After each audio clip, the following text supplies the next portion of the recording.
ओम नमो भगवते वासुदेवाय नमः। जय श्री कृष्णा।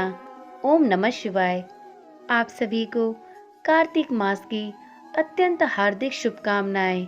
आज की वीडियो में हम सभी कार्तिक मास महात्म्य कथा अध्याय 5 का श्रवण करेंगे। तो चलिए श्री विष्णु भगवान का ध्यान करते हुए पावन एवं अति पुण्यकारी कथा का रसपान करते हैं। प्रभु मुझे सहारा है तेरा, जग के पालनहार। कार्तिक मास महात्म की कथा करूं विस्तार। इसके पहले के अध्याय में जब भगवान श्री कृष्ण ने सत्यभामा जी को उनके पूर्व जन्म का वृतांत सुनाया तथा भगवान विष्णु द्वारा मत्स्य रूप धारण करके शंखासुर के वध करने की कथा सुनकर समस्त ऋषि मुनियों ने श्री सूत जी महाराज से कहा, हे सूत जी महाराज, अब आप कृपा करके कार्तिक मास और तुलसी जी के महात्म्य का भी वर्णन कीजिए। तब सूत जी बोले, हे ऋषियों, जो प्रश्न आपने मुझसे किया है यही प्रश्न राजा पृथु ने नारद मुनि से किया था और जो उत्तर नारद जी ने राजा पृथु को दिया था वही आज मैं आप सभी को सुनाने जा रहा हूँ। अतः आप सभी इस कथा को एकाग्रचित्त होकर सुनिए। राजा पृथु ने नारद जी से कहा, हे नारद जी, आपने कार्तिक मास में स्नान का फल कहा, अब अन्य मासों में विधि पूर्वक स्नान करने की विधि, नियम और उद्यापन की विधि भी बतलाइए।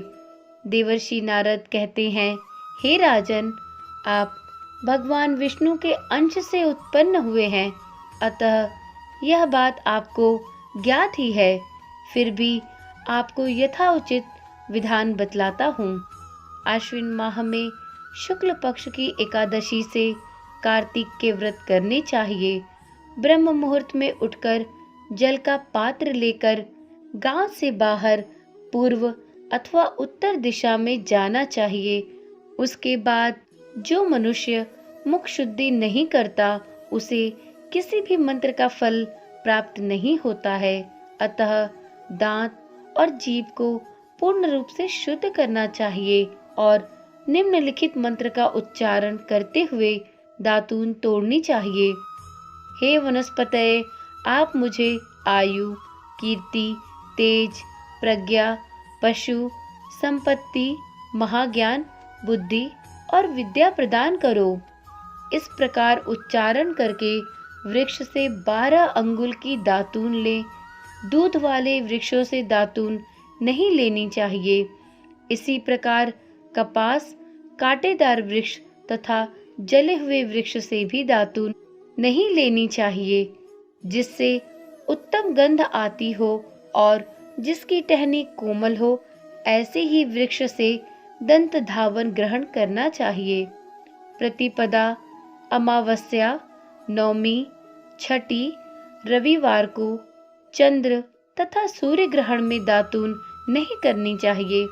तत्पश्चात भली भांति स्नान करके फूल माला, चंदन और पान आदि पूजा की सामग्री लेकर प्रसन्न चित्त व भक्ति पूर्वक शिवालय में जाकर सभी देवताओं को अर्घ, आचमन और वस्तुओं से पृथक पृथक पूजा करके प्रार्थना एवं प्रणाम करना चाहिए।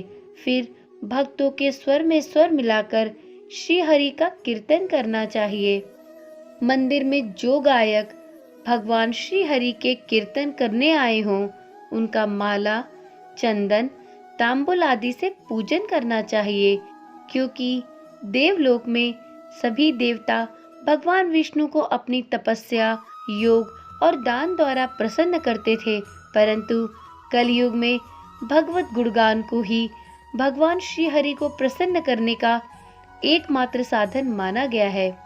नारद जी राजा पृथु से बोले, हे राजन, एक बार मैंने भगवान श्री हरि से पूछा कि हे प्रभु, आप सबसे अधिक कहाँ निवास करते हैं? इसका उत्तर देते हुए भगवान श्री हरि विष्णु ने कहा, हे नारद, मैं बैकुंठ या योगियों के हृदय में ही निवास नहीं करता, अपितु जहाँ मेरे भक्त मेरा कीर्तन करते हैं, मैं वहाँ अवश्य निवास करता हूँ। जो मनुष्य चंदन, माला आदि से मेरे भक्तों का पूजन करते हैं, उनसे मेरी ऐसी प्रीति होती है जैसे कि मेरे पूजन से भी नहीं हो सकती। नारद जी ने फिर कहा, शिरीष, धतूरा, गिरजा, चमेली, केसर, कंदार और कटहल के फूलों व चावलों से भगवान विष्णु की पूजा नहीं करनी चाहिए। अड़हल, कंद, गिरीश, जूही, मालती और केवड़ा के पुष्पों से भगवान शंकर की पूजा नहीं करनी चाहिए। जिन देवताओं की पूजा में जो फूल निर्दिष्ट है, उन्हीं से उनका पूजन करना चाहिए। पूजन समाप्ति के बाद भगवान से क्षमा प्रार्थना करनी चाहिए, यथा, हे सुरेश्वर, हे देव, न मैं मंत्र जानता हूँ न क्रिया, मैं भक्ति से भी हीन हूँ। मैंने जो कुछ भी आपकी पूजा की है उसे पूरा करो। ऐसी प्रार्थना करने के पश्चात साष्टांग प्रणाम करके भगवत कीर्तन करना चाहिए। श्री हरि की कथा सुननी चाहिए और प्रसाद ग्रहण करना चाहिए। जो मनुष्य उपरोक्त विधि के अनुसार कार्तिक व्रत का अनुष्ठान करते हैं, वह जगत के सभी सुखों को भोगते हुए अंत में मुक्ति को प्राप्त करते हैं। कार्तिक मास महात्म कथा का अध्याय 5 संपूर्ण हुआ। तो एक बार प्रेम से बोलिए, श्री विष्णु भगवान की जय, प्यारे नंद गोपाल की जय। यदि आपको यह वीडियो पसंद आई हो तो इस वीडियो को लाइक करें और चैनल को सब्सक्राइब करें। फिर कल मिलते हैं कार्तिक मास महात्म्य कथा के अध्याय 6 के साथ। आप सभी से निवेदन है कि यदि आपने अभी तक कार्तिक मास महात्म्य कथा के चारों अध्याय अभी तक नहीं सुने हैं, तो आप इस चैनल पर डाली हुई पिछली वीडियोस को देख सकते हैं और अध्याय 1 से लेकर 4 तक की कथाओं का रसपान कर सकते हैं।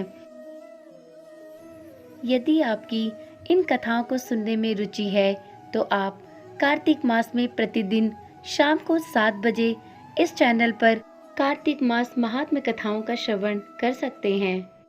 तो चलिए कल मिलते हैं कार्तिक मास महात्म्य कथाओं के अध्याय 6 के साथ। ओम नमः शिवाय।